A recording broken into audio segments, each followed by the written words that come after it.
Hỏa táng là một hình thức an táng có từ thời xa xưa. Ở Việt Nam chúng ta, thời Đại nhà Trần, phương thức hỏa táng đã trở thành một hiện tượng.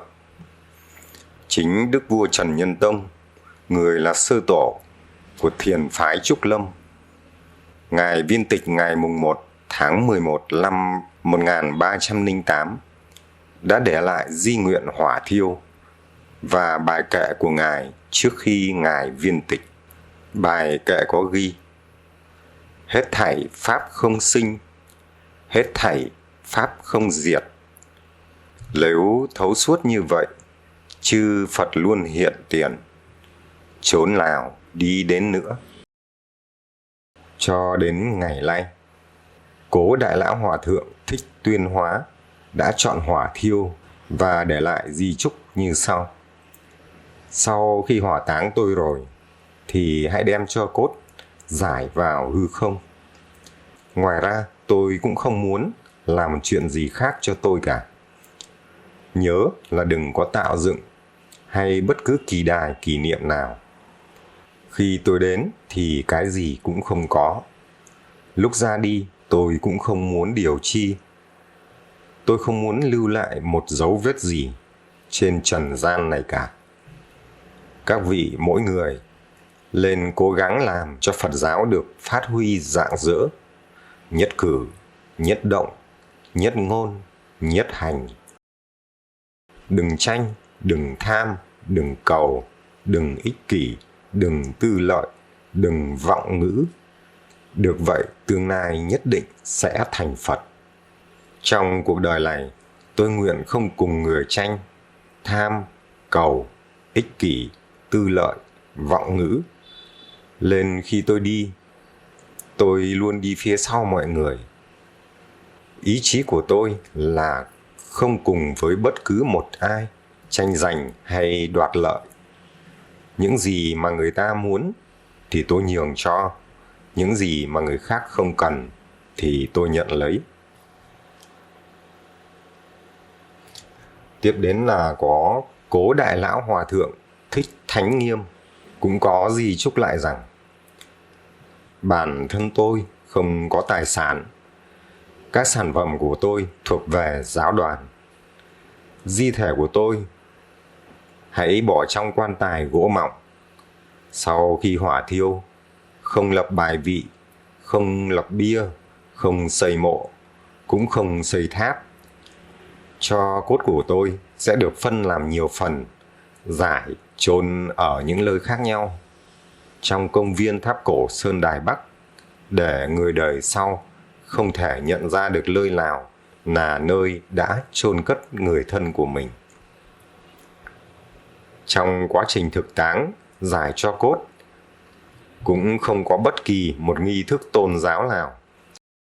Người đến công viên tham dự không cần dâng hoa, không cần đốt tiền vàng, bạc hay thắp hương hay đốt đèn cầy, chỉ cần tưởng niệm.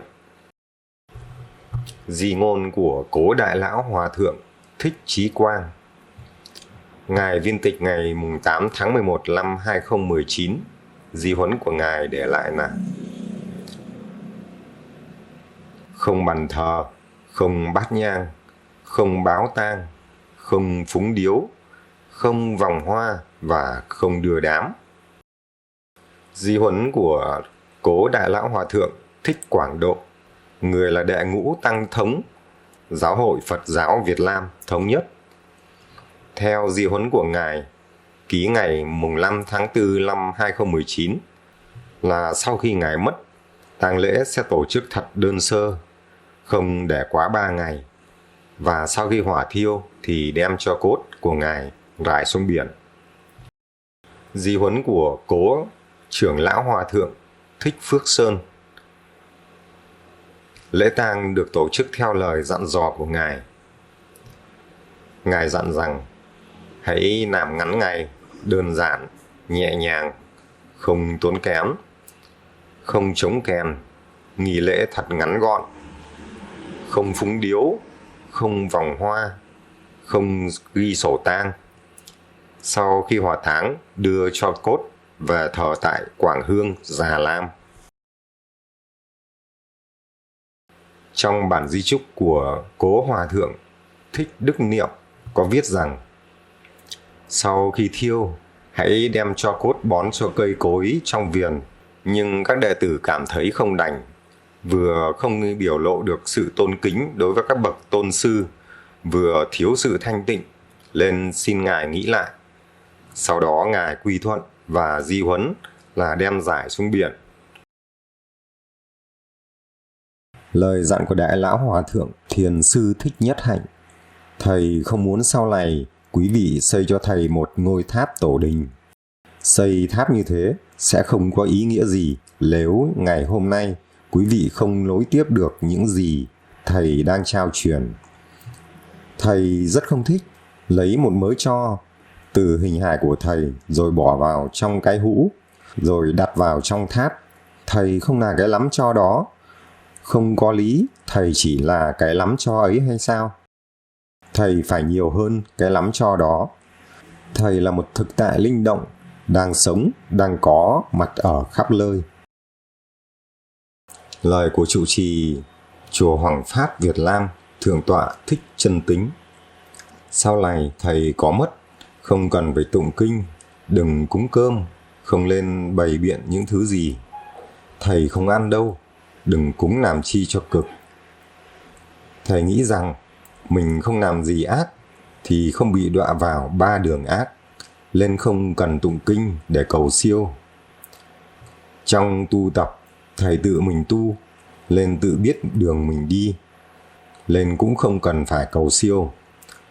Rồi phải cúng cơm cho mình ăn. Đức Phật có dạy, nếu không tạo nghiệp ác thì mình sẽ tái sinh vào cảnh giới. Tang lễ của Phật tử cũng nên tổ chức đơn giản, gọn gàng, ít tốn kém.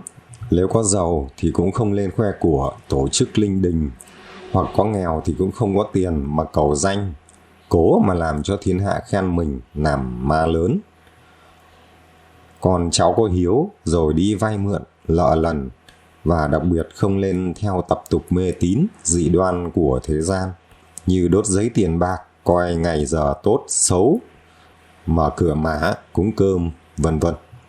Không cần cúng cơm, có cầu, tất có cung. Lên thầy tu bây giờ trở thành thầy cúng, điều này không tốt cho Phật giáo.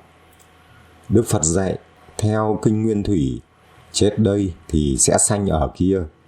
Việc tái sinh xảy ra tức khắc. Việc cúng cơm chỉ để tưởng nhớ, chứ người chết không ăn được. Cho nên không lên cúng, chỉ cần tụng kinh, niệm Phật mà thôi. Cũng không cần mời thầy đến cúng, kể cả lúc di quan.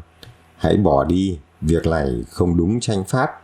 Lễ 49 hay 100 ngày thì việc cúng cơm cũng chỉ là tưởng niệm mà thôi. Trong phần kết, thầy khuyên Phật tử lên thiêu, mang tro đến chùa hay giải ngoài biển. Việc quan trọng nhất là lo việc tu tập cho việc tái sinh ở kiếp đời tới sẽ tốt hơn nhiều.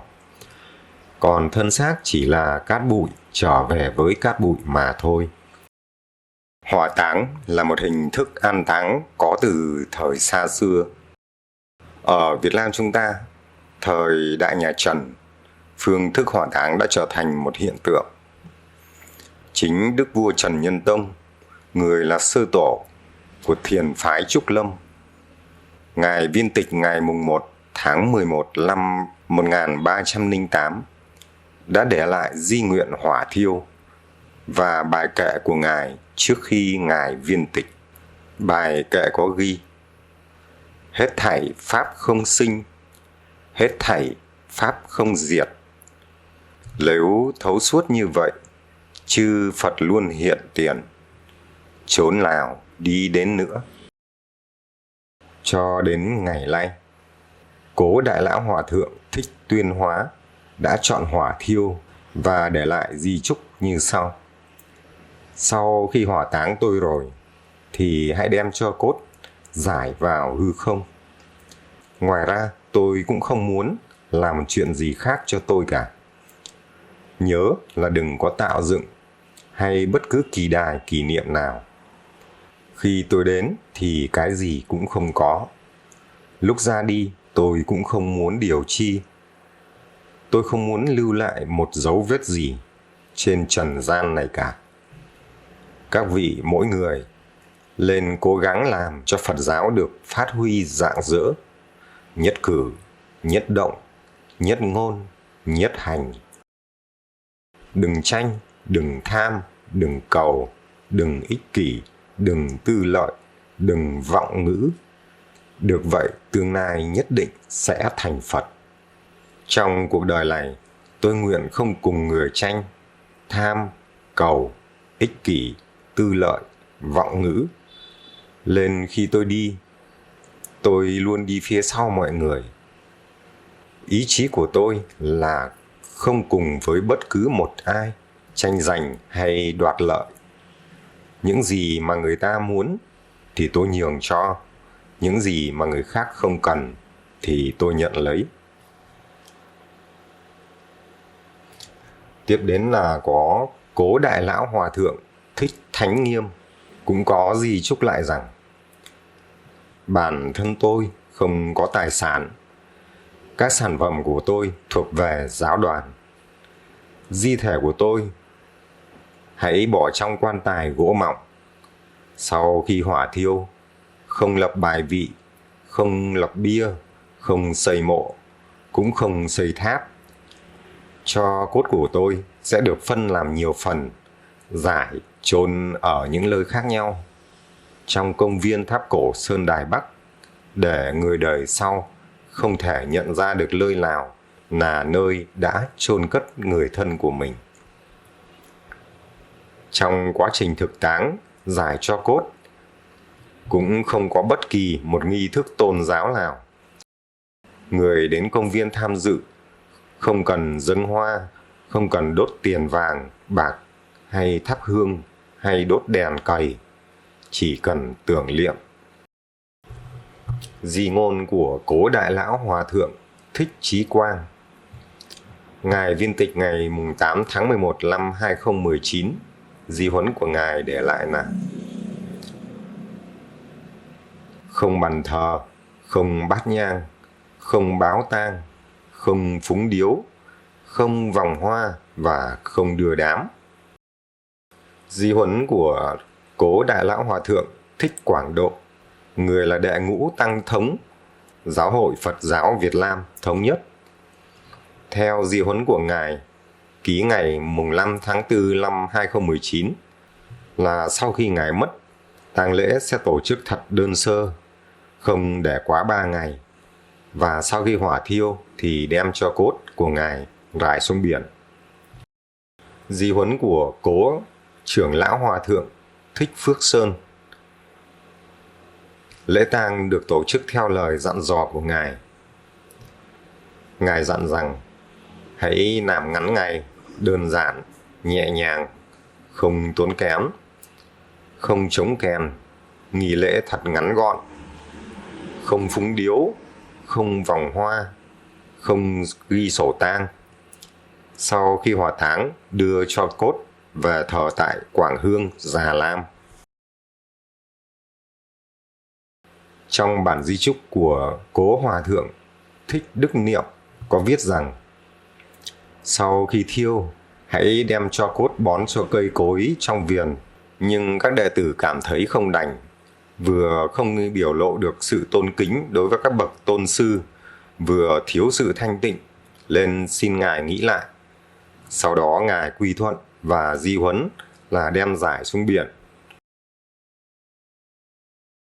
Lời dặn của Đại Lão Hòa Thượng Thiền Sư Thích Nhất Hạnh: thầy không muốn sau này quý vị xây cho thầy một ngôi tháp tổ đình. Xây tháp như thế sẽ không có ý nghĩa gì nếu ngày hôm nay quý vị không nối tiếp được những gì thầy đang trao truyền. Thầy rất không thích lấy một mớ tro từ hình hài của thầy rồi bỏ vào trong cái hũ, rồi đặt vào trong tháp. Thầy không là cái lắm tro đó. Không có lý thầy chỉ là cái lắm tro ấy hay sao? Thầy phải nhiều hơn cái lắm tro đó. Thầy là một thực tại linh động, đang sống, đang có mặt ở khắp nơi. Lời của trụ trì Chùa Hoàng Pháp Việt Nam, Thượng tọa Thích Chân Tính. Sau này thầy có mất không cần phải tụng kinh, đừng cúng cơm, không lên bày biện những thứ gì. Thầy không ăn đâu, đừng cúng làm chi cho cực. Thầy nghĩ rằng mình không làm gì ác thì không bị đọa vào 3 đường ác, nên không cần tụng kinh để cầu siêu. Trong tu tập, thầy tự mình tu, nên tự biết đường mình đi, nên cũng không cần phải cầu siêu. Rồi phải cúng cơm cho mình ăn. Đức Phật có dạy, nếu không tạo nghiệp ác thì mình sẽ tái sinh vào cảnh giới. Tang lễ của Phật tử cũng nên tổ chức đơn giản, gọn gàng, ít tốn kém. Nếu có giàu thì cũng không lên khoe của, tổ chức linh đình. Hoặc có nghèo thì cũng không có tiền mà cầu danh, cố mà làm cho thiên hạ khen mình làm ma lớn. Còn cháu có hiếu rồi đi vay mượn, nợ lần, và đặc biệt không lên theo tập tục mê tín, dị đoan của thế gian, như đốt giấy tiền bạc, coi ngày giờ tốt, xấu, mở cửa mã, cúng cơm, vân vân. Không cần cúng cơm, có cầu, tất có cung. Lên thầy tu bây giờ, trở thành thầy cúng, điều này không tốt cho Phật giáo. Đức Phật dạy, theo kinh Nguyên Thủy, chết đây thì sẽ sanh ở kia. Việc tái sinh xảy ra tức khắc. Việc cúng cơm chỉ để tưởng nhớ, chứ người chết không ăn được. Cho nên không lên cúng, chỉ cần tụng kinh, niệm Phật mà thôi. Cũng không cần mời thầy đến cúng, kể cả lúc di quan. Hãy bỏ đi, việc này không đúng chánh pháp. Lễ 49 hay 100 ngày thì việc cúng cơm cũng chỉ là tưởng niệm mà thôi. Trong phần kết, thầy khuyên Phật tử lên thiêu, mang cho đến chùa hay rải ngoài biển. Việc quan trọng nhất là lo việc tu tập cho việc tái sinh ở kiếp đời tới sẽ tốt hơn nhiều. Còn thân xác chỉ là cát bụi, trở về với cát bụi.